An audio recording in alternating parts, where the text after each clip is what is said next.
Hello everybody and welcome back to my channel. So we're going to do things a little bit differently this week. We're not going to be looking at a deep dive into a stock or a company. I'm just going to be sharing this interview that I've stumbled upon between Nicolai Tangen and Brookfield Corporation CEO Bruce Flatt. So we're going to watch this video in its entirety, and I'll stop at points throughout the video just to share my thoughts on some of Bruce's responses. So without further ado, let's go and dive right into the video.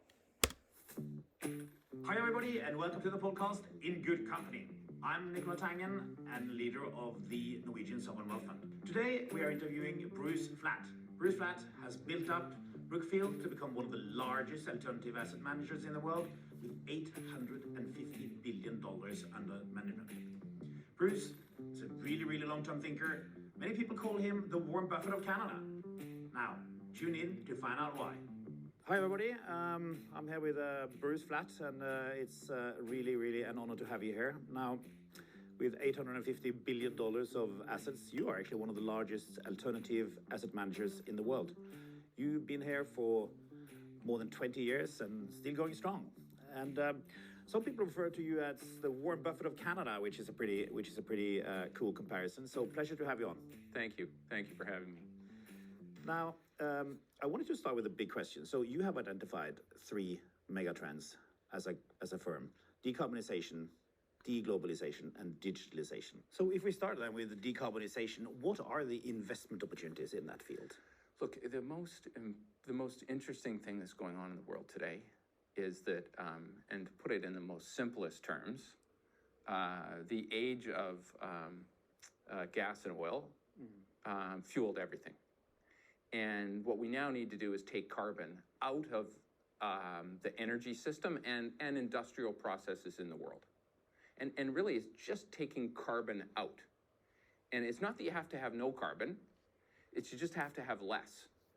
And the easiest way to do that is to build, instead of using gas plants or thermal coal plants, is to have renewables.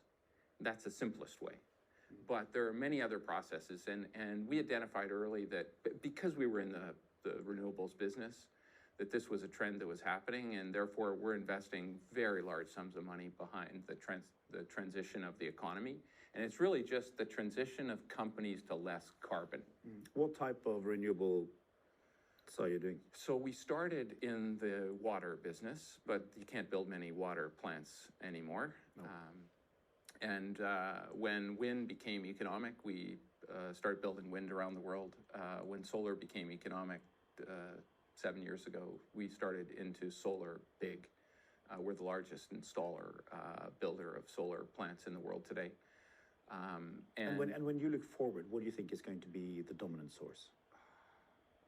Look, wind and solar are going to take very large market share, but the wind mostly blows at night, and the sun only shines during the day. So there's an intermittency problem.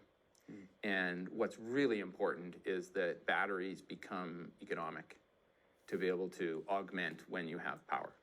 And the good news is, just like solar and wind, the cost curve of batteries is coming down dramatically.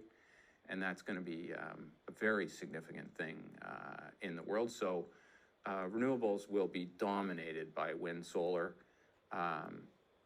and batteries. But coming on the horizon is hydrogen.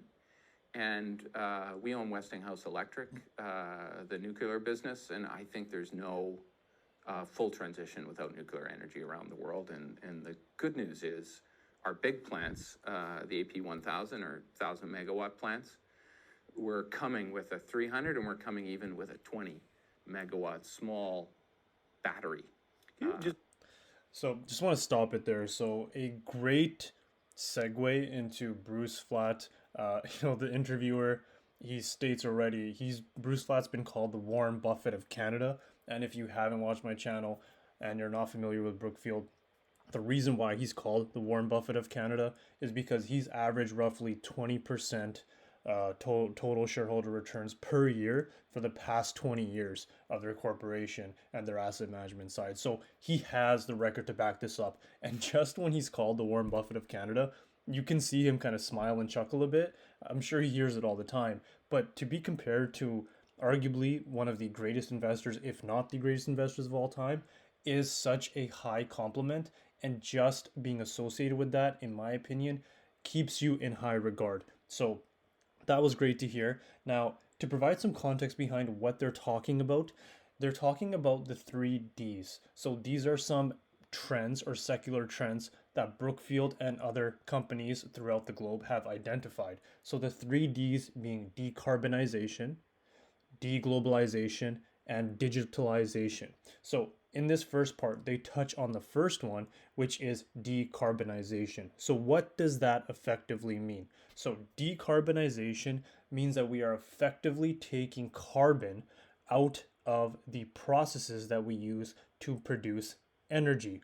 So when we take carbon out of the system, and the reason why we take carbon out of the system is so that it does not harm our atmosphere or the ozone. So, what Brookfield has been focused on through the renewable power businesses over the past couple decades is taking this carbon out and building clean, renewable sources of power, as Bruce mentioned. So, they have focused, like he said, on water dams, but water dams are essentially fully utilized now. And now they've been focusing on solar power and wind power. So solar power meaning that they're harnessing the raised sun or that energy and producing energy from that. And for the wind power, effectively the same thing. They're taking the power of the wind, harnessing that, and producing or outputting energy that we can use in our processes. But Bruce did mention one very key aspect of this energy. There is an intermittency problem or a variable problem. The sun only shines during the day, specific parts of the world, and the wind only blows at night in specific parts of the world. So you do not have this energy being produced all the time or harnessed. So what he is suggesting is a focus on nuclear power. So I believe this focus on nuclear power will help augment this specific problem and provide sort of a bridge. And this whole renewable energy cycle or processes will take multiple facets here. So very, very interesting portion of the interview here. We're going to continue and resume. Just expand a bit on the nuclear option, because we don't talk so much about that No, in Europe. it's look, it had a bad reputation for a long period of time. I think unfair. We bought Westinghouse. Well, they did have some accidents. Yeah, yes, but the amount of deaths caused by coal and the amount of deaths that have been caused by nuclear are dramatically different, and coal is much higher. But the reputational issues are there. But they're getting safer and safer and safer all the time, and because we're building now, we're getting into smaller plants. It's going to be economic. People will be able to build them with less risk, and the issues with them are now largely behind us. And so I think it's going to be very important for the full transition of the energy system for nuclear to continue to build out. Who's going to finance this whole energy transition? Look, it's the good news today, and I think this is actually what happened. People say, "Oh, everyone thought it was a great thing now, and we're going to change and all be good and be green." But what really happened is that solar and wind today in almost every country in the world are the lowest cost energy, and that's what happened. That's actually what happened. Is economics say if you have a gas plant or a coal plant, and you have to build a new one. If it's sunk cost, that's one thing. But if you have a gas plant or a coal plant and you need to build new renewables is the lowest cost in almost every country in the world. But is this going to be taken care of by companies which are already on the stock exchange, or you in more like unlisted Look, vehicles? I would say, yes, some of it will be companies on the stock exchange, but the pools of money like Norges, and that we deal with all around the world, sovereigns, institutions, an enormous amount of this money, they're in these pools, is perfect to fund the transition because it's private investment that earns good returns on a low risk basis, and it's doing well. So these are companies such as us, pension funds, public entities which give you money to finance the green transition? So we started a transition fund 3 years ago. It invests in the backbone of the transition. So it's buying, building infrastructure for the transition. And the first pool of money we raised was a $15 billion fund. We're now raising a second fund. It'll be larger than that $15 billion, and it's all from institutional investors on a global basis. And you think you'll make profits in that fund? Not only are we going to make profits, we're going to make very good profits. This is targets 15% returns in the fund. Wow. It compounds over 10, 15 years. These are excellent returns on a low risk basis. So we're going to do good, but we're going to do well. All right, so I'm just going to stop it there again. So a lot to unpack there as well, but a great finishing line, and we'll get to that in a little bit. But so Bruce speaks to, and Nicolai does too, to the question of using nuclear power. And again, nuclear power or nuclear energy in the past does have a negative connotation, and rightfully so. We, as human beings, have not used nuclear power for its intended purposes. A lot of people have weaponized it in the past, and there have been huge, horrific, tragic accidents, which I myself was not, very ashamed of as part of the human race, and we've gone through that. That's our history. So there is this huge negative connotation with using nuclear energy, but if used responsibly, like Bruce says, it can be a great power source. We just need to make sure not to repeat those same mistakes of the past and focus on the true purpose of using nuclear power source as a nuclear energy power source. So that being said, I think if used responsibly, it could provide a great augmentation to the other renewable sources of power. Now, additionally, Bruce speaks to the economics here, and we'll hear this a little bit later in the interview when it gets a little bit more company specific. But when companies are now considering using renewable power sources, it's seen as a great thing. But in the past, they were actually, these sources of energy aren't new. They could have used these in the past, but what's happening is that it is now making economic sense for these companies to use these renewable power sources. So what do I mean by that?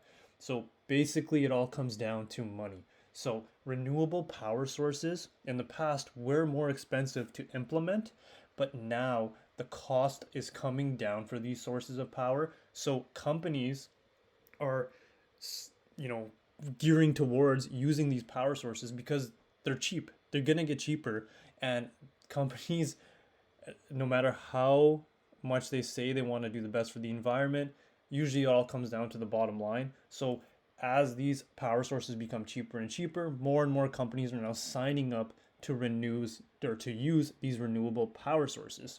So that's basically what Bruce has said. It's all economics. It comes down to profit margins, and as long as these renewable power sources keep coming down in price, then more and more companies will start to use them.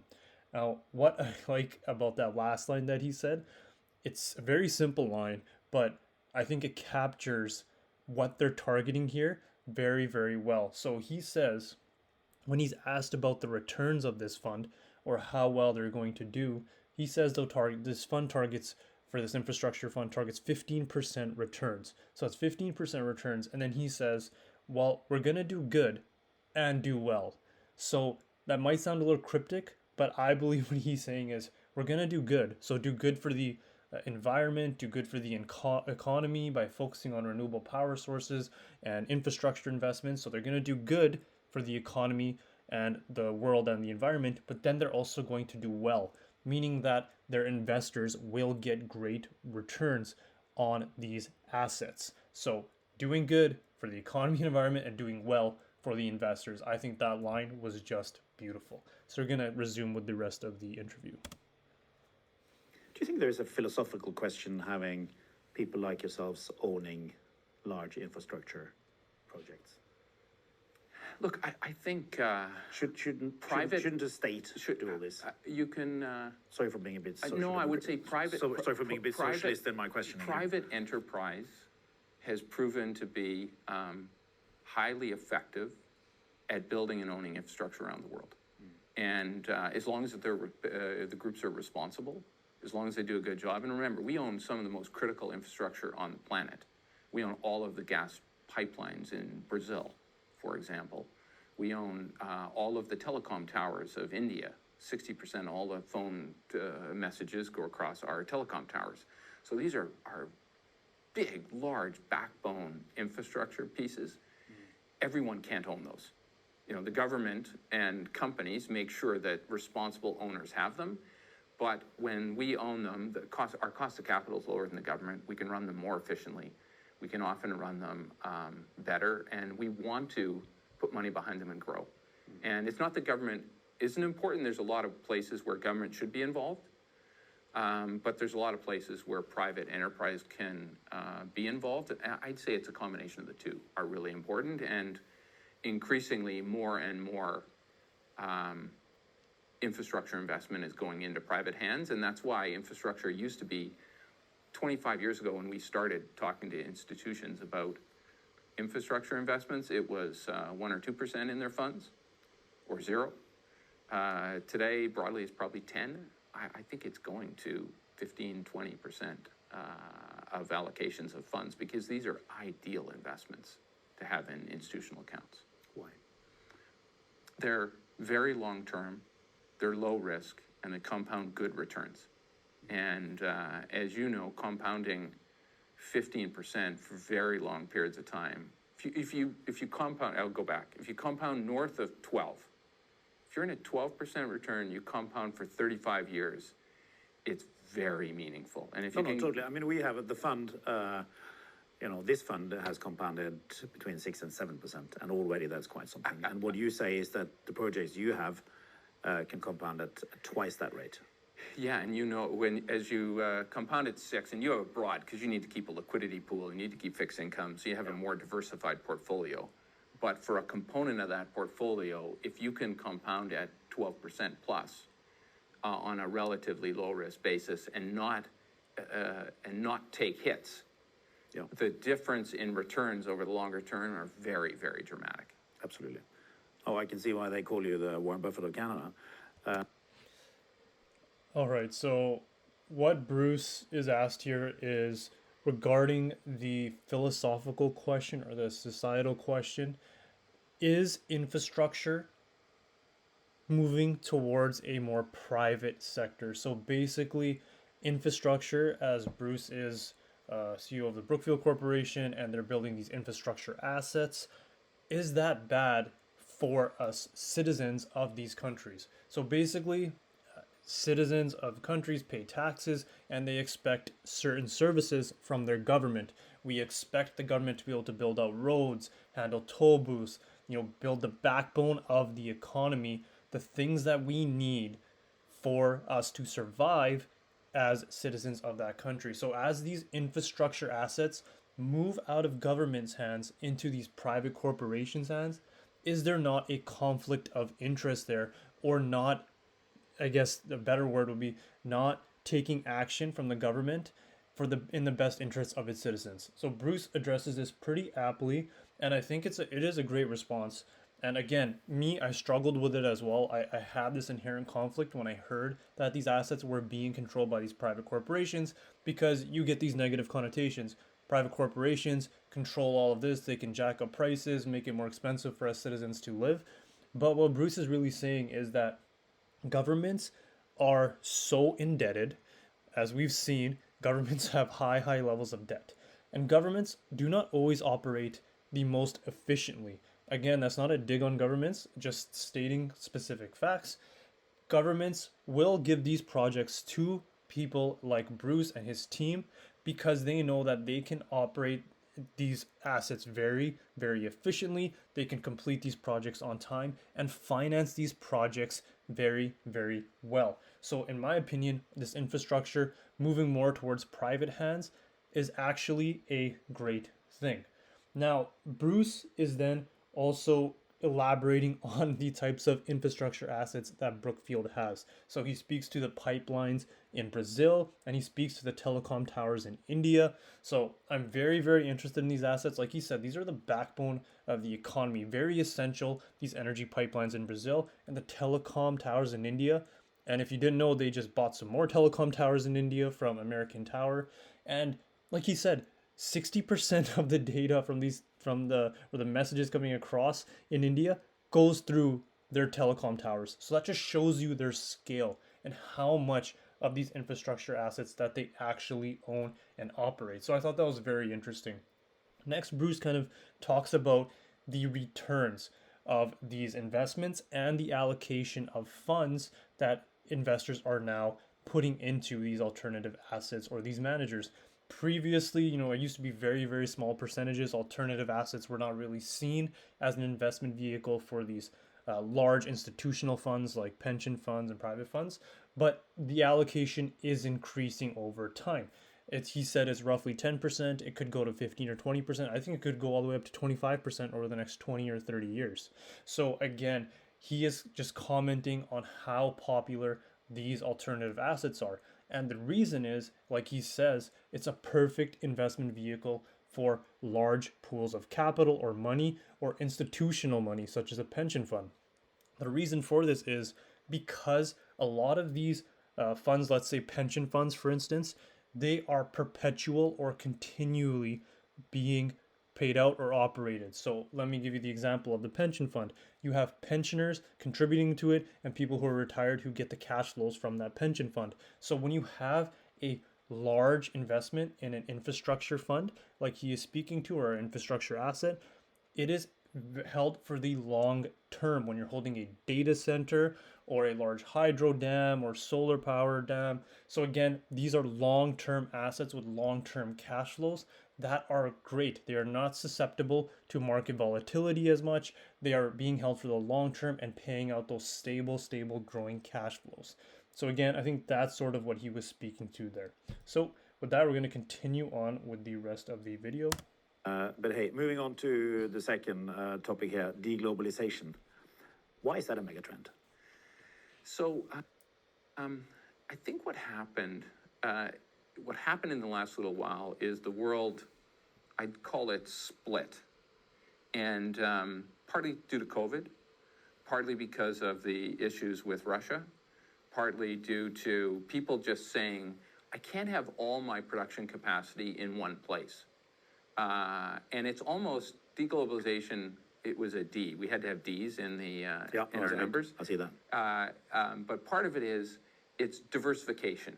They needed diversification as another D for their supply chains, where they got goods from, how they shipped, who they were dependent upon. Some of it is, I'd say, high-end goods are moving back to places like America. So high-end electronics, super high-quality semiconductor chips. We're building an Intel fab in Arizona with them. Pharma, at the very high end, is moving back to countries because people are saying, I want my vaccine manufacturing facility here. I don't want it somewhere else. They found that issue when COVID happened. Yeah. But so that's on high-end things. But part of it is they're just saying, if we're going to have manufacturing capacity, we can't have it all in China. And it's not they don't want capacity in China. They still want capacity in China. It's important to them. But they want to have resiliency on countries. So they're building in Vietnam. They're building in India. And probably the biggest one we've seen where the movement is happening is India. There's a big benefit of industrial companies coming into India and calling us with our platform we have in India and saying to us, can you help us build out manufacturing and real estate and other things in the country because we need to bring capacity to India. Now, it's more expensive to produce close to home. What do you think it does to global inflation, this particular trend? So here's what I'd say is the things that are moving to the very expensive places are just the very high-end commodities. It's maybe a little more expensive, but the IRA Act in the United States is there to help facilitate that.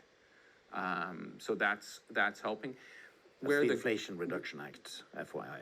Where the goods are going in all other parts of Asia, the costs are not that much different than what they are in China today. On balance, though, it's inflationary. And it probably puts a little more inflation into the world than you would have otherwise had. Although you know this better than I do, but 5 years ago, all we talked about was deflation. Yeah. So a little inflation isn't bad. the fact is, for the last year and a half, we just had too much. And that's what the Fed has been trying to calm down. All right, so another couple of key points there. He's talking about the second D. So if you remember from the beginning, the three Ds were digitalization, decarbonization, and now we have de-globalization. So de-globalization, that second D, is referring to bringing supply chains back to your home country essentially. So what happened with globalization was, you know, costs were lower in specific countries. So here he's speaking to China or Vietnam, you know. So what would you do as a US company? You would outsource or build manufacturing facilities or service facilities in those countries because it was cheaper. That is globalization, so expanding across the globe. Now what happened during COVID was that a lot of these countries shut down, and China in particular had a lot of shutdowns. So a lot of these companies were strained in their resources. They could not get the adequate supply for the demand that they had, and therefore their business suffered. So they want to diversify their production facilities and servicing facilities in different countries to reduce some of that country specific risk. So that is the second megatrend of deglobalization. Now, again, it is more inflationary, like they spoke to. If you're bringing back production from China and some of these other places and setting up additional places, let's say you're operating in the United States, costs are higher in the United States. So it doesn't always focus on the economic portion of this decision, but the reason they do this is to diversify where they are being where their products are being produced, to ensure that they always are able to have a product or a service available for their consumer. And again, like you said, vaccines, that was a big thing. So people want to have economically producing products or economic products that produce cash flow, but it's not the end all and be all if you can't access your product. So people are diversifying their production facilities. So you have new ones popping up in Vietnam and in India. I think India is going to be huge over the next 20 years. Their population is exploding. They are having the next generation come up, inherit wealth, or continue to generate wealth, and you'll have a large growing second or middle class there in India as well. And he also speaks to China again. It's not like people are moving out of China completely. They have those production facilities in China, and they want to keep them because it's a great manufacturing society and economy, etc. They've had a great history there. They're just diversifying in other countries as well. When you look at where to place businesses, how do you assess Europe versus the US? Europe is an excellent place. It's a value market. It's not a growth market. What does that mean? It's a place where you need to understand your entry point and make sure you don't pay too much, because growth is not significant. And why is Europe not growing? Population. It has a small, its population growth rate is not significant. There isn't large in-migration. And I think the entrepreneurialism isn't like America. If I had to pick three. Some examples of lack of entrepreneurialism? I just think I'd say the bankruptcy laws in the United States are conducive to people being entrepreneurial and starting over again. And they're not as conducive to that in Europe. Like you go bust quickly and move on? Yes. The bankruptcy laws in the United States, you deal with it, you move on, you come out, you start again. Yeah. And I'm not saying, so you can go bust and still be considered a proper citizen? Still be the president of the United States. For instance. Okay. Very good. Yeah, so it's a little bit funny, but he's speaking to over here, again, the first point, European market. Nothing wrong with the European market, like Bruce says. It is a great market, but it is more of a value investor market. Your price point of where you're buying specific assets needs to be calculated very, very specifically, because the European market does not see much growth over time. It does see controlled growth, but like he said, population is sort of a hindrance there. So for me, myself, I've never really been invested directly into the European market for that reason. I don't consider it as aggressive as a growth economy as North America. Now, the second point was pretty funny. He says a lot of it has to do with policies, being bankrupt in the United States. you can, start fresh. So really, he's speaking. He says you can become the president of the United States. So he's speaking to Trump here. And again, a great point. He's just outlining how the policies in the United States are faring against policies in Europe, and he just kind of made a nice little joke there. So Third one, digitalization. I mean, that seems a bit obvious, but how do you position yourself here? So the third megatrend on digitalization is really what you have behind your phone. So we identified, basically our infrastructure business is we're behind the scenes of the global economy. We own all the backbone, and it's on moving people, goods, and years ago we identified data. And the data that comes onto your phone, how does it get there? It goes by fiber out of this building we're in. It then goes up to a tower, and it gets stored at a data center. And all those things behind the scene have historically been provided by telecom companies, which are now needing funding to do this, and the big technology businesses. So we're funding all of those things. We're funding fiber, we're building out fiber, we own the telecom towers, and we're building enormous amounts of data centers, which originally was for cloud. So when you store data off-site versus at your business. Today, increasingly, it's for AI. And it's for machine learning and artificial intelligence that are models that are learning. And the amount of data center capacity that's been being taken globally right now. So these would be data centers which would run things like Amazon Web Services and so on. Originally it was that. Today it's large language models training. Yeah.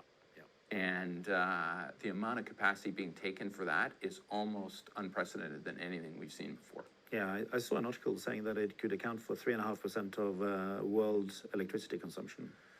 It is dramatic. The only good news is it's all green. And so our renewables business is providing enormous amounts of green capacity. 10 years ago, most of our capacity got sold to the grid. Now, most of it gets sold to corporates, a lot of it to the technology companies that are using it for green capacity. Most of the technology businesses have committed to net zero. In fact, Microsoft's committed to not only net zero, they committed to take out all energy usage and make it green from when they started. So they have a very dramatic movement, and all these companies are taking large amounts of green capacity from us. Are they the ones doing it because they have so much money that they can afford it? Look, again, I go back to economics. They're doing it because they think it's the right thing, I believe. But in addition, renewables are the lowest cost generation in virtually every market today in the world. Economics drive many things. It's nice to say we're going to do the right thing, but 10 years ago we used to try to get people to do the right thing and nobody did. Today it's the most economic power, and therefore they're doing it. all right, so here Bruce is speaking to the third D, known as digitalization. So like Nicolai says, it's a little obvious, digitalization, but basically how Brookfield approaches this is a little bit different. So they focus on the backbone of digitalization or data. So that's the infrastructure that's needed for those specific digital products and digital services. So they focus on the fiber, like he said, telecom towers, and data centers. So they're building that backbone that's necessary for that large amount of data.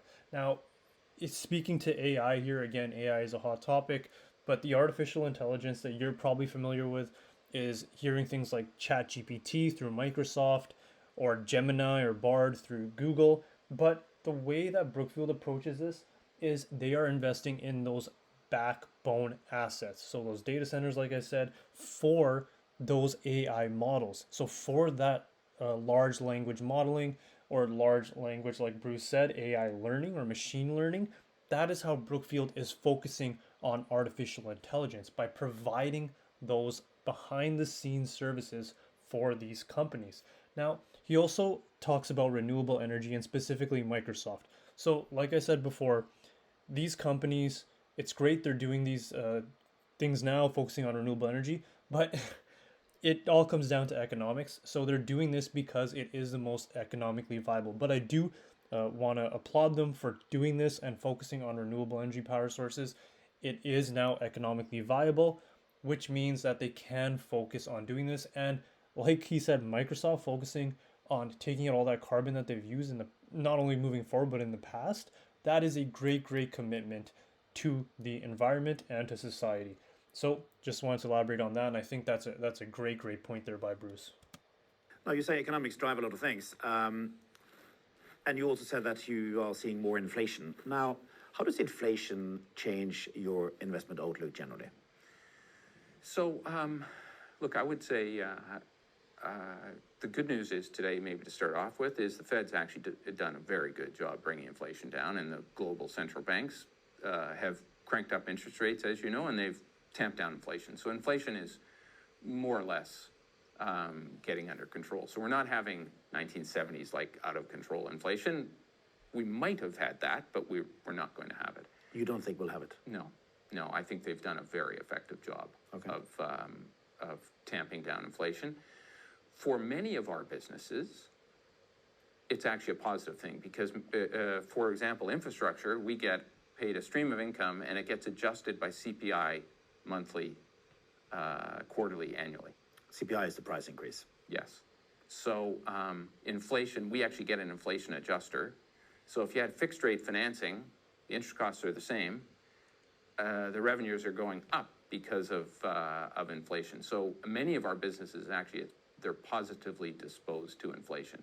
But you're also a big player in the property market, and this is not good for your real estate. So what I was going to say is the place where it affects us and affects groups like us is that higher inflation has meant higher interest rates for the time being, and that has affected the values of assets. The only thing I would say to you is, first, a lot of property is financed with long-term mortgages, therefore the interest rates are the same as they were before. And secondly, it's the coupon that's relevant, not the treasury rate. And the coupon is the combination of both the treasury rate and a spread. And at the bottom of the market, spreads were very high, and today they're less high. So the all-in rate is not that far off. What's more important to real estate is good real estate today is really great, and bad real estate is terrible. Yeah. And this happens. We're sitting in some pretty swanky offices here, and near Hudson River. This office where we are, it's 10 million square feet. It's 100% let. In fact, this office right now, you can see it's a pretty nice office. We have to move because we don't have enough space to expand one of our tenants, and we're going to give them our space. But we have 30 million square feet in the city. We don't have another space to go to. So we're struggling right now to figure out where do we put our own offices because we're so full. I'll tell you one thing, Bruce. We actually have some vacancy you can take. Okay. At Norges Bank, we own some properties, and I may have got something for you. we can make a deal here afterwards. So, but I think the point is high quality space is very highly sought after, and rents are very high. But if you have poor space, poorly located in the wrong spots or in the wrong cities, it's very bad. You have. All right, so Bruce and Nicolai here, they touch on inflation and real estate as well. I think this is a very good discussion and a lot shared in this small time. But inflation, he believes, Bruce does, that the Fed has done a good job and that inflation should be controlled. I believe so too. I think it's trending in the right direction. And as long as they don't fumble the ball at the 1 yard line, so to speak, I think everything should be good in that sense. Now, he also speaks to his infrastructure assets and how they benefit when inflation goes higher. So inflation, as it goes up, or the measure of inflation, CPI or the consumer price index, as it goes up, their infrastructure assets have actually built into their contracts that they can charge more for their services and therefore increase those cash flows. So that is what they call CPI linked. They can increase that percentage that they charge for their services, and they are CPI linked for the infrastructure assets, meaning that inflation can be beneficial for those assets or those cash flows. Now, the negative portion here is real estate, and this is where I think that a huge discount has happened between Brookfield Corporation and the actual value of their assets. As interest rates went up, A lot of investors, in my opinion, took this as a huge negative because they own a large real estate portfolio and they discounted those assets very, very highly. So, to Bruce's point, I think that real estate has been segmented or fragmented into two specific markets. Like he says, good real estate is great and bad real estate is really bad. So, good real estate, meaning real estate that is in a very desirable location, very modern, and appeals to clients to be able to rent out, they can charge very, very high rates of this and get very, very high occupancy rates for this real estate. Now, the bad real estate, meaning any real estate that isn't in a great location or isn't very desirable, that real estate, again, is very, very hard to let out or rent out. And also, consequently, the asset value of that real estate would go down because the future cash flows from that real estate would be very hard to predict. So, that is the segregation that has happened. And that is what Bruce is really speaking to. Now, with Brookfield, they have a plan where they are getting rid of this type of real estate that they own that they deem as not so great real estate. They're recycling it and getting rid of it over the next 5 years. And they're focusing on their core trophy properties. And they're going to continue to keep those properties because those are what he calls great real estate. A lot of different things. You got property, you got infrastructure projects, you got all kinds of things. So now I'm going to give you $1 million. Where would you want to put it? Look, we have been a believer in diversification. You can't spread it out. You have to put it into one thing. Where would you put it now? Am I a sovereign plan or an individual? You are getting it as an individual. I'd buy infrastructure. Right. And compound for the next 25 years at 14%. The transition, energy transition. Okay. All right, so Bruce has asked here very quickly about what he would do as an individual investor, where would he put his money? And he specifically says into infrastructure. Infrastructure is going to be needed over the next 20, 30 years. It's going to continue to be an essential service, essential assets. And he thinks it can compound at 14% per year. So that's just a quick snippet there. Moving on a bit more to private markets generally. How have private markets changed since you started in this business? I.e. the unlisted part of the economy. Look, and our business is almost solely private markets. Yeah. A group like us didn't exist 25 years ago. When I started out we were an operator of industrial businesses. We ran infrastructure, power plants, and real estate for ourselves. We just invested on our own behalf. And our business evolved the way it's evolved because we decided we needed to grow and we wanted to be international, and where could we get the money? We would introduce partners with us into deals. And we started that way, and then we created funds. The way we think of it is we invest our money in these things that we do, and we bring along partners with us. So you and 150 other partners might come into our infrastructure fund or our private equity fund or a real estate fund, and it's 20% our money from our balance sheet and 80% your money, and we're buying these things. Okay, so we are in the boat together. We're in the boat together. That industry didn't exist 25 years ago. And what's been created is something really, really interesting, because now, outside of the public markets, you can come with us and you can own private assets and private businesses in a systematic basis with us or others like us, and own those assets and earn greater returns than you can in the public markets, or possibly be more assured of the outcomes versus the public markets. Why? As you know, the public markets, the value of businesses is this price, and the price of them goes up and down in the public markets based on information that may or may not be relevant to each business. Whereas in the private markets, when you and we own something, we control our outcome. We bought a business, it generates cash, we're growing it, we know exactly where we're going. So do you think this will be sustained going forward as well in a higher interest rate environment? Yes. This is not stopping. Interest rates are still very low, everyone focuses on they're higher than they were 2 years ago. 2 years ago was a anomaly. Yeah. Today, they're moderate interest rates. And they're too high. They're going to come back down a little bit, but they're in the range of moderate returns. What we earn in the private markets is on the low end, we're in 10, the high end, we're in 25. All right, so Bruce kind of speaks to the development of Brookfield and taking other investors along with them for the ride.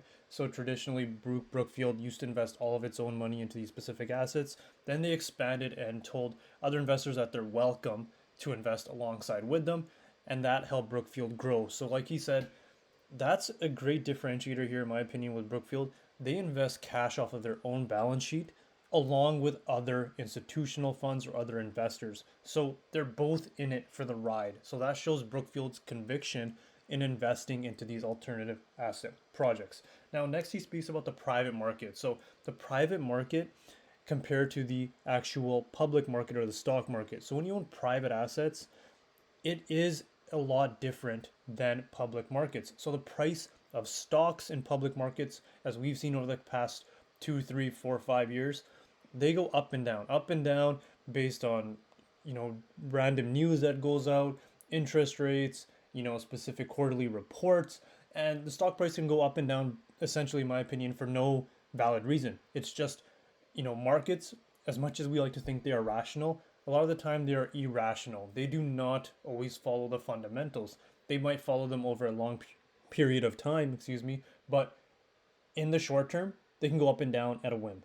Now, when you have a private asset or being part of a private corporation, that's not the same thing because they are not subject to all of these other outside influencing factors. You have a business, you know what its targets are, you can control that asset, control those cash flows, and it's a lot of the times less liquid, so you're less tempted to sell, and therefore you can operate these businesses longer and hold on to that for those great returns, just as Bruce said.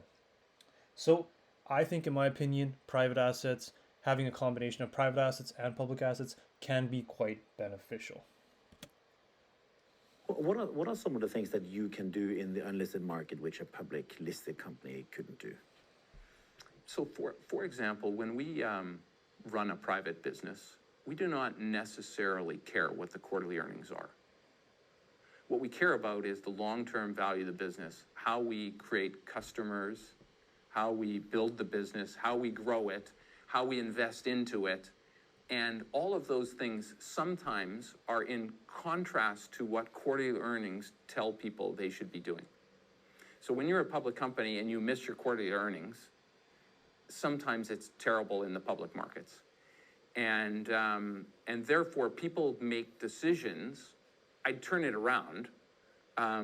People make decisions when they're in the public market which are not in the best interests of the business. And when you're in the private market, you are only focused on what's best for the business. How do we build the best business, make the best returns, have the best client service? And if you do that, in the fullness of time, it'll convert to cash flows and you will grow the value of your company.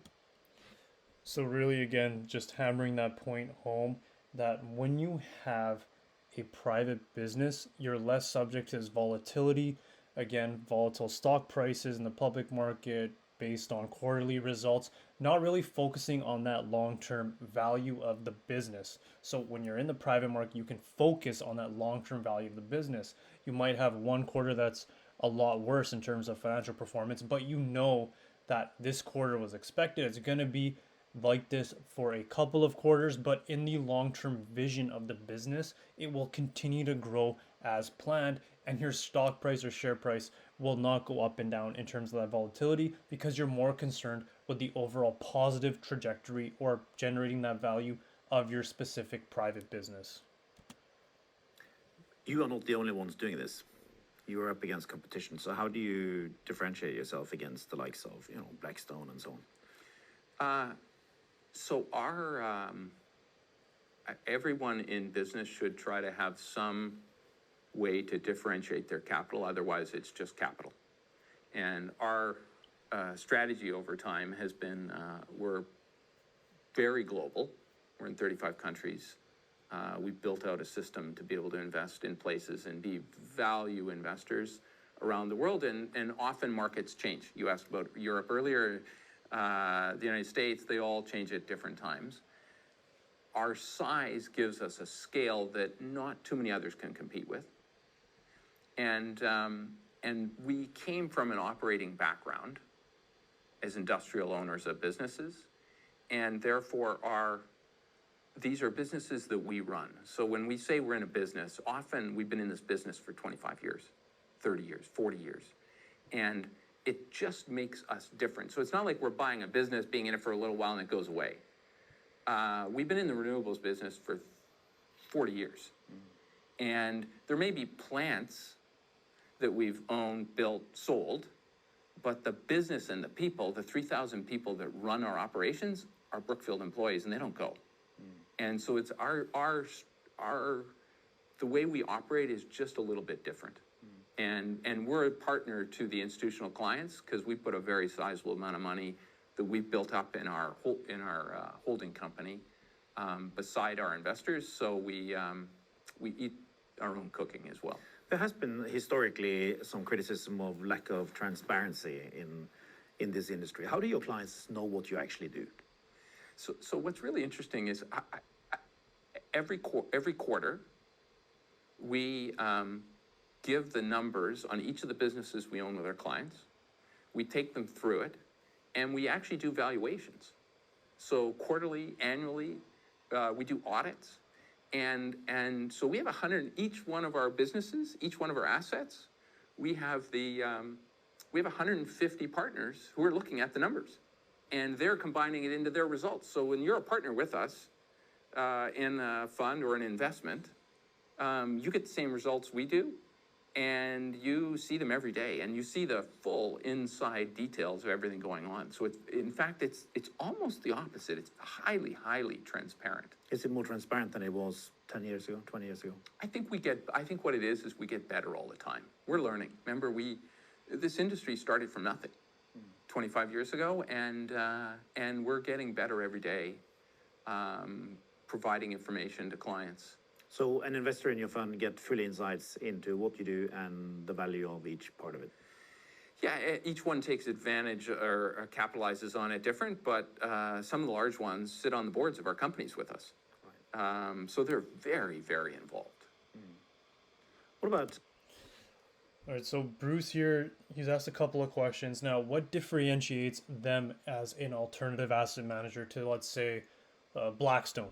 So Brookfield, and this is what I love about Brookfield, is they started out as operators of businesses. So they would use their own cash flows from their businesses, focus on expanding those businesses and operating those businesses. Now, what has happened over the past 20, 25 years is they've started accepting pools of money from investors and using that to grow their investment management business and the overall Brookfield ecosystem. So they come from a background of operating their core businesses. So they're not just like any other investment manager, which just takes funds from people or institutions, these large capital pools, and then manages that investment. They operate these businesses that they are investing into, so they know how to run businesses along with investing those funds into those specific businesses. So that is a key point here in differentiating their investment management style. Now, the next point is on transparency. So I understand a lot of people, when you look at the private market, information is not as widely available, or you feel like it might not be available. But if you've read Brookfield's reports, they are complicated, I'll give you that. But their financial statements that they're released on a quarterly basis, all of their assets that are valued in there, these things are like over 100 pages long. And I've read them. They're very, very long, and they're super, super transparent. So I do know that there is that negative connotation with investing in the private markets. There's not as much information available on what you're investing into. But if you actually do dig deep, they provide a large amount of data on everything that they do. So it is there. You just have to look. ESG. So E, S, and G are all different. Absolutely. The E is really the transition. I'd say it's extremely, important. Yeah. The governance, look, we operate with the best and most sophisticated institutional investors in the planet. Yep. You know how you apply governance in your fund. The funds in the world are getting more sophisticated all the time. They're our partners. We need to have the highest governance we can possibly have. We can never afford conflicts. We can never afford to have a situation where there isn't transparent information going to them. We make mistakes from time to time. We got to be very forthright with them. So I'd say governance, we operate at the highest standards in everything we do. What do you think about the efficiency in the boards that you have compared to the listed companies? Look, if I look at a public company we have and a private business we have, the public companies we have, and we try to operate as close to a private one as we can when you're in a public forum, but a lot of it's about governance and quarterly results and things that are going on. In a private company, all we're doing is how are we driving value? And that's really the difference. How do we drive value out of a business every day? What are we doing with clients? How do we focus on the business? Are we expanding? Can we grow? What money can we invest into the business? So do you think these boards are more efficient? Yes. And there's many things we can do in a private business. And I'll give you an example. We're trying to buy a business in Australia, which has, it's in the energy transition, and we're going to, today it distributes electricity to 2 million homes. Its production of electricity is all by thermal uses, coal and natural gas. Over the next 10 years, our plan is to buy the company, privatize it, and invest $20 billion to shut down, to build renewables, and at the same time shut down the coal and gas plants. We're going to green it. It's not possible in a public forum that you could have a business that has a $6 billion market cap, invest $20 billion, and every year for the next 10 years do a $2 billion equity issue. It would just be impossible to do it in a public forum because it doesn't accord to what the public markets want in a security. And therefore, in private, we can do that. And I think it'll be an exceptional investment for our private clients.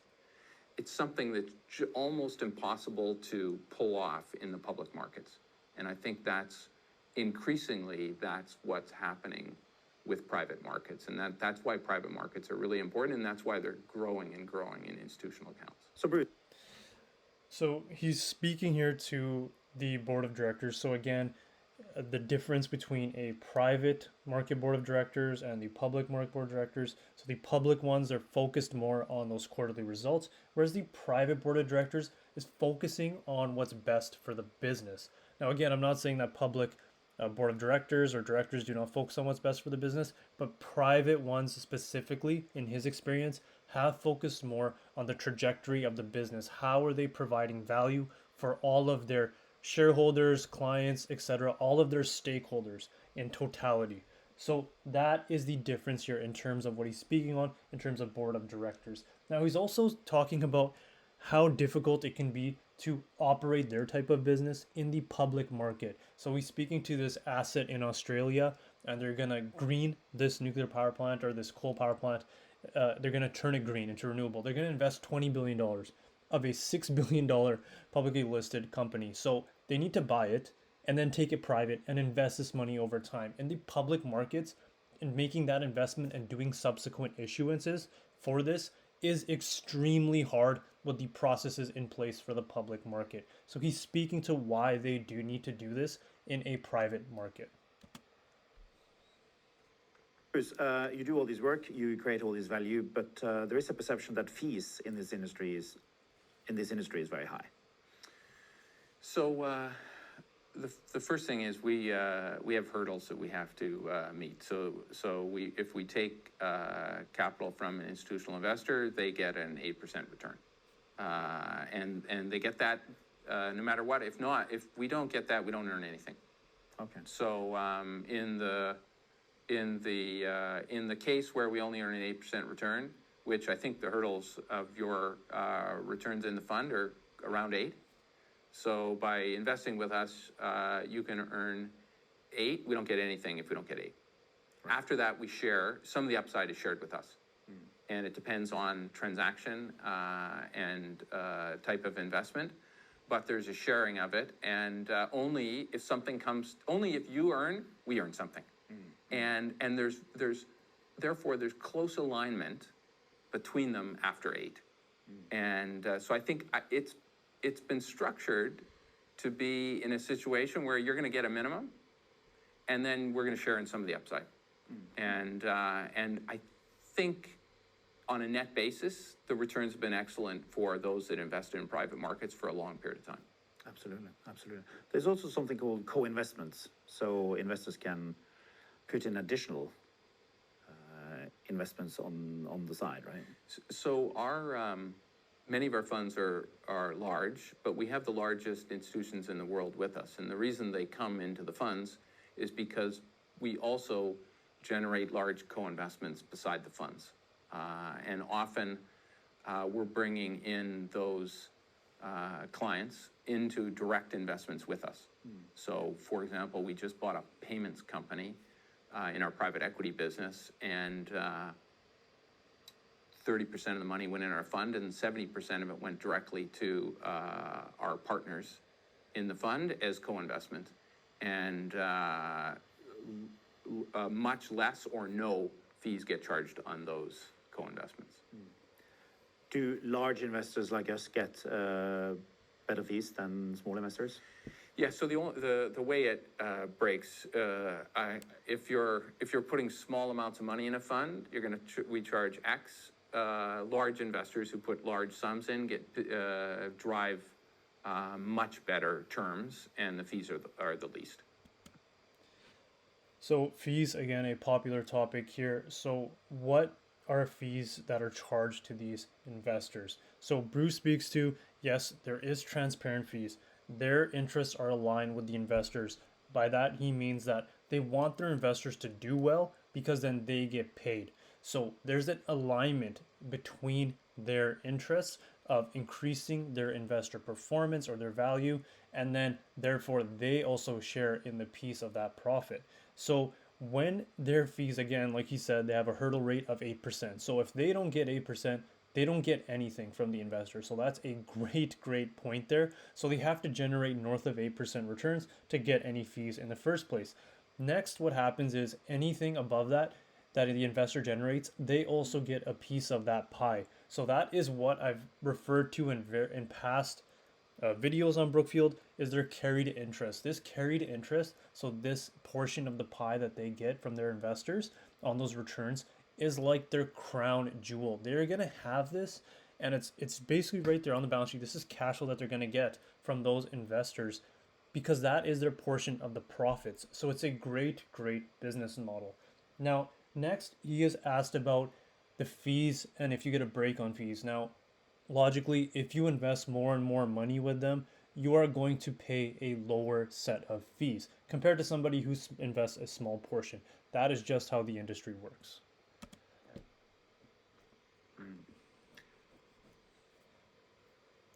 What is a good time to enter the private market? I think actually 2024 will be a great time to invest in private markets. 2021 would not have been the right time because money was free. It was sloshing around the world. And right now the banks are constrained. Transaction activity is lower. Institutional investors are struggling. Sponsors are struggling to raise money for institutional investors in some case because of constraints on their capital.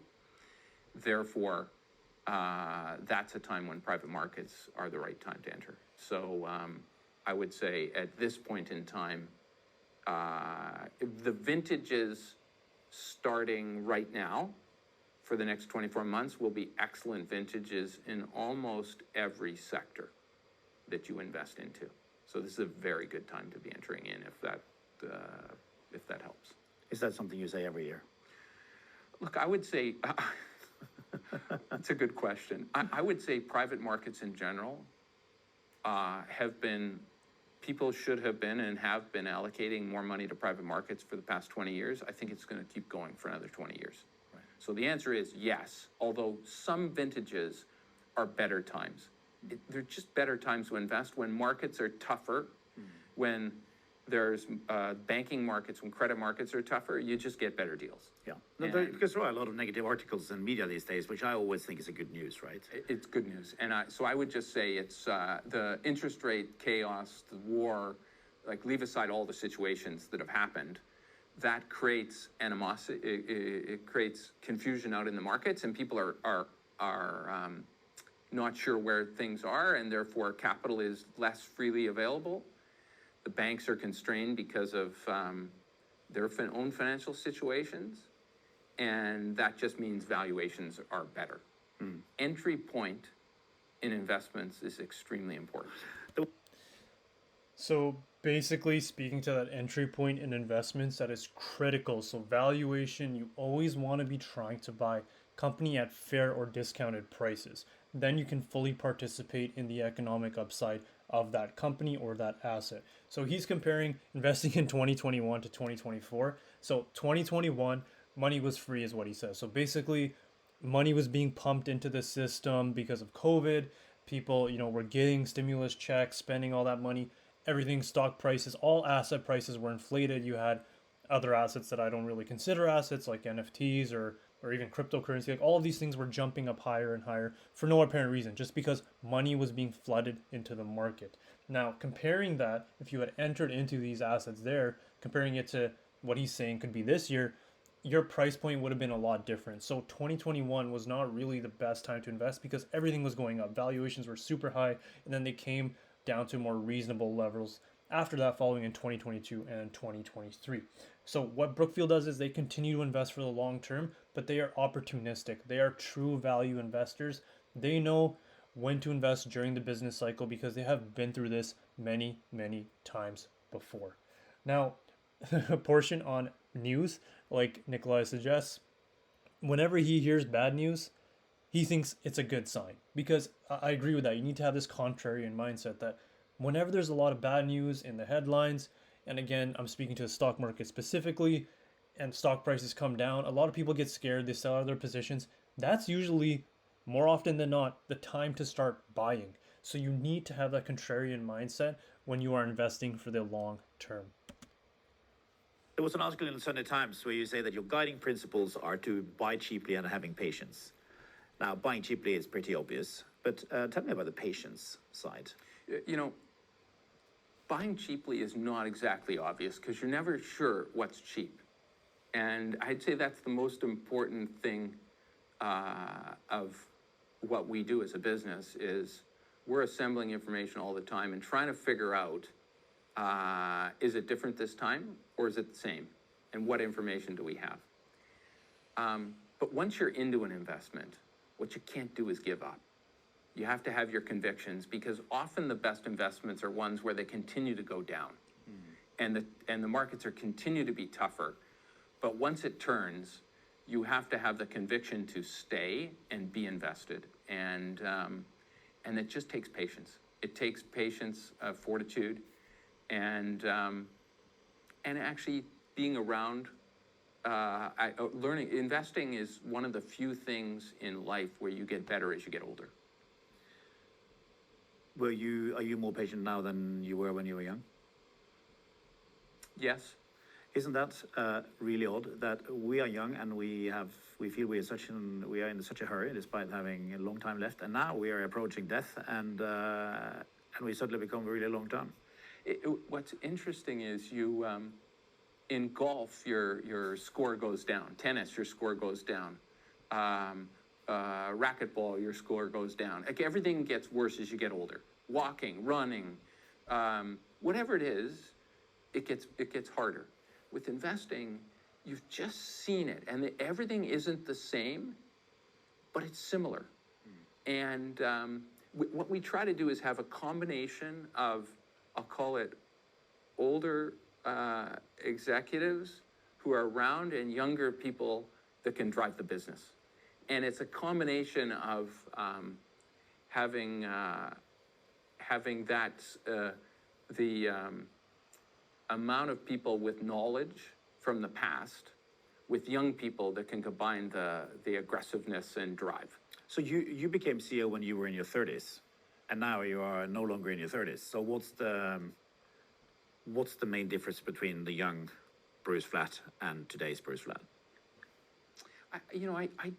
I would say I am similar to before, but I do different things today. We're training a whole new generation of people that are coming through the business, and they will eventually take over this business. And the day that nobody knows my name and doesn't want to talk to me and wants to talk to them, I will have done my job. How do you train them? On the job. They're in the office all the time. We're working together. We're learning. They're working on deals. They're making mistakes. What type of people do you hire? We hire people that are passionate about business, want to work hard. Of course, probably are above average smart, but mostly have an EQ that allows them to deal with people and to grow a team. And teamwork is probably the most important thing. And with EQ, you mean emotional? Yeah, just the ability to deal with people. Yeah. That's really, really important, especially in large businesses with large groups of people. You say you're in the office all the time, and you personally really are in the office all the time, aren't you? We have been in the office all the time. We haven't. We have a view that the office is important. It's the interactivity of people within the office is important, and so that's a part of our culture. But I mean, you personally also work all the time. Yeah, look, I have a history of liking to work. It's something I enjoy. And I would say it's different today than it was 30 years ago. Yes, I was in the office all the time. Today, I'm working all the time, but it's different. It's client management. I'm doing podcasts. Absolutely. You're doing well. I'm at client management. I'm flying to a conference in some country to be with one of our clients or a number of our clients. That's working, but it's different. It's really interesting because the thing that allows you to transform a business is about learning and meeting people, but you get to do amazing things. And that's one of the great luxuries of having a position like I have. Why do you work so hard? It's fun. It's fun. The minute it isn't fun, I won't do it. And what is it that makes it fun? The people that you deal with every day, the sophistication of the clients and what they want to do, accomplishing things that others may not be able to do, and building businesses, which some of them are incredible. Like some of the things we do and accomplish, and we have a business in Brazil that delivers water to and takes sanitation from 17 million people a day. Before we were there, they didn't have proper water. That's an amazing business. Yeah. We're changing the lives of people, and they're surviving today greater because they get clean water and they get their sanitation taken away. So there are some amazing businesses that we have and invested in that are changing the lives of people. And that's what's exciting. And we can control the outcomes and grow the businesses and, again, do well, but also do really good. You talk about the importance of having a winning culture. What does that mean? Look, our people want to be in a successful place. And we try to have teamwork of people. We try to have teams of people, but we want them to win. And we want them to be successful for our clients. And we want our clients to be successful. And all of that together is just, I'd say, a winning culture. How do you spend your time? It's changed over the years. Probably a third of my time is client relationships, client and relationship related. I'm trying to solve at a high level for a client the things that we can do for them that can make us different and help them out. A third is people. internal things we're doing, people related, I call business related. And a third is I sit on all our investment committees, and I'm the final say, or once in a while I actually get involved in a deal. One of our teams, the most exciting thing for me is one of our teams call me and say, we need help with XYZ company CEO, we need you to come with us. That's an exhilarating thing. I used to do that every day, and now it's fun to do it sometimes with senior groups around the world where they need my help. So this last 10 to 15 minutes of the interview is actually my favorite. You know, at the beginning you hear about all the numbers and the reasons and etc. for investing and investing in alternative assets, but this last 10 to 15 minutes is some of the best portions of the interview. He talks about having conviction in your investments, being patient, how you get better at investing over the long term, and the culture that he has embodied in Brookfield. So, what he speaks to in terms of having conviction in your investment means being patient, understanding why you made that investment in the first place, and letting that play out. So, have conviction in your investments. Now, the second thing that he speaks to is that we as investors should be getting better as we age. We should have more patience, which is a little counterintuitive because, like they stated, in sports, if you're playing basketball, soccer, running, swimming, a lot of these athletic things that you do, as you get older, it's harder to do those things because you age. But your mind as an investor should be continually evolving, and your emotional intelligence should also be continually evolving so that you get better and better at this investment or investment management principles. Now, he also talks about the evolution of his career and how things are going to be moving forward. So they again, like you said, the time where nobody really asks him to do something and it's somebody else, he's done his job. So that is succession planning. So he is trying to get other individuals to take up the reins, train them up so that people look to them for the future. And as he sort of fades out, he will have done his job because he has left Brookfield in good hands. Now, he also talks about in office working and working for the firm and the culture of the firm.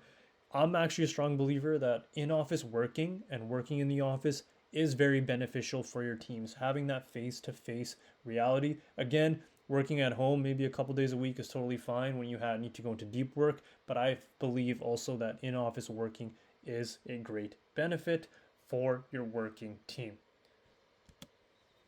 You say somewhere that you think employees should make small mistakes daily. What does that mean? Nobody's ever perfect. No. And unless you make some mistakes, you're not pushing the edges. Because if you have a culture that says you can't make mistakes, what it means is that no one will ever take a risk. What we want people to do here is to take measured risks. Never bet too much that measured risk on any business, fund, investment, company will ever harm any one of them. But small risks mean that you're going to get better over time. And I say that because we want the culture of the place to grow, excel, try things, and be better. And by allowing small mistakes and not judging them is important. You said that one day when nobody remembered who you were, then you'll have done your job. But you do want to leave a legacy behind. I suspect. What kind of legacy would you like to leave? Look, we're trying to build Brookfield, and this is not just me. This is a group of people that have been with me for a long period of time. We're trying to build Brookfield into one of the great alternative investment managers on the planet. And we're going to keep doing that. And the group coming behind us is going to do the same thing. And the legacy of ours is going to be that the next generation is going to be better than us. And if we can make them better than us, this will be an unbelievably powerful organization for a long period of time. What do you read? I read business books. I like books on culture. I read a book on cryptocurrencies recently just because I get books, I don't know if you get this, but I get 5 books every week sent to me. So I picked them out, and I picked one out on crypto. I work in the public sector, so I have to buy them, but I do It read was them.